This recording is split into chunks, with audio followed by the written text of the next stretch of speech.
যে নিষিদ্ধের বিষয়টা কাকে গ্রহণ করবে বা করবে না এটা জনগণের বিষয়। এটা কোনো অবস্থাতেই আইন আদালত অথবা সরকারি সিদ্ধান্তে যে করার যে প্রক্রিয়া, এটার সাথে বিএনপি কিন্তু সবসময় দ্বিমত পোষণ করেছে। বিএনপি বলেছিল জনগণ সিদ্ধান্ত নেবে কারা অন্যায় অত্যাচার করেছে।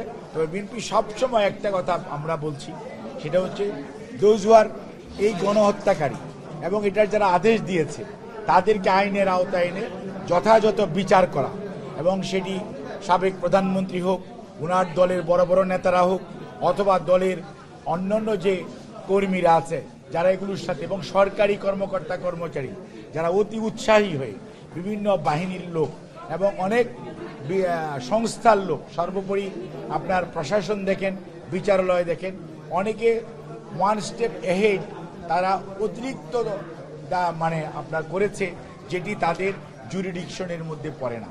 কাজে তাদের বিচারের ব্যাপারে বাংলাদেশ জাতীয়তাবাদী দল সবসময়ই সোচ্চার ছিল, এখনও আছে, এবং আমরা বিশ্বাস করি কোনো অবস্থাতে গণহত্যাকারী এবং গণদুশ্মন যারা ছিল, যারা গুম করেছে, যারা মানুষকে নির্বিচারে গুলি করে হত্যা করেছে, যারা মানুষের সম্পদ লুণ্ঠন করে দেশের বাইরে নিয়ে গিয়ে দেশের সম্পদ লুণ্ঠন করে পাহাড় করেছে, তাদেরকে বিচার এবং বিচারের আওতায় আনা, এবং বিচারহীনতার যে আপনার যে কালচার, যেটা আয়নাঘর বলেন, গুম বলেন, এনকাউন্টার বলেন, এগুলোর যে কথা, এবং অট্টহাসি অর্থাৎ প্রতিহিংসা পরায়ণতার যে চরম পরাকাষ্ঠা ওনারা দেখিয়েছে, এটার বিরুদ্ধে বাংলাদেশ জাতীয়তাবাদী দল সবসময় সোচ্চার। এবং আমরা মনে করি তারা গণদুশ্মন, এবং তাদের নির্বাচন কেন, তাদের এই দেশের মানুষের এসে তারা নির্বিঘ্নে বিচার ছাড়া বা তাদের অনুসূচনা ছাড়া, আজকে যদি আমরা ৭১ নিয়ে এত কথা বলি, তাহলে এই ২৪-এ গত ১৫ বৎসর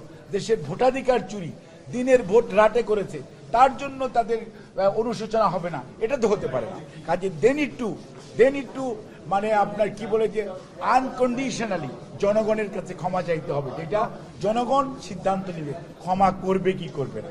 এটি ব্যক্তিগতভাবে কারো করার বিষয় আছে বলে আমি মনে করি না। বাংলাদেশ জাতীয়তাবাদী দল এবং গণতন্ত্রকামী শক্তির যে ঐক্য হয়েছে, এই ঐক্য কোনো অবস্থাতেই ভয়ে ভীত হলে ৫ই আগস্ট উনি পালাতেন না। উনি যদি সত্যিকার অর্থে রাজনীতিবিদ হতেন, তাহলে মাঠে থেকে রাজনীতি মোকাবেলা করতেন। কি হতো? যা হওয়ার সেটা হতো, জেলখানায় যেত। এবার আমরা ৯০-এর পতনের পর দেখি নাই, ৯০-এর যা আমাদের গণ অভ্যুত্থান, সেটার পর আমরা দেখেছি স্বৈরাচার জেলখানায় গিয়েছে। কাজেই সেই ক্ষেত্রে উনি রাজনীতিবিদ হিসাবে যে দায়িত্ব যেটা করেছেন, সত্যিকার অর্থে ওনার মধ্যে যে নিজের প্রতি এক ধরনের যে অন্যায় করেছে, যে অন্যায়কারী, তার মনের যে দুর্বলতা, সেটা উনি প্রকাশ করেছেন। তাদের নিয়ে আমরা রাজনৈতিক যারা গণতন্ত্রের জন্য আন্দোলন করেছে, তারা মোটেই ভীত বা সন্ত্রস্ত নেই। জনগণ সঠিক সিদ্ধান্ত নেই।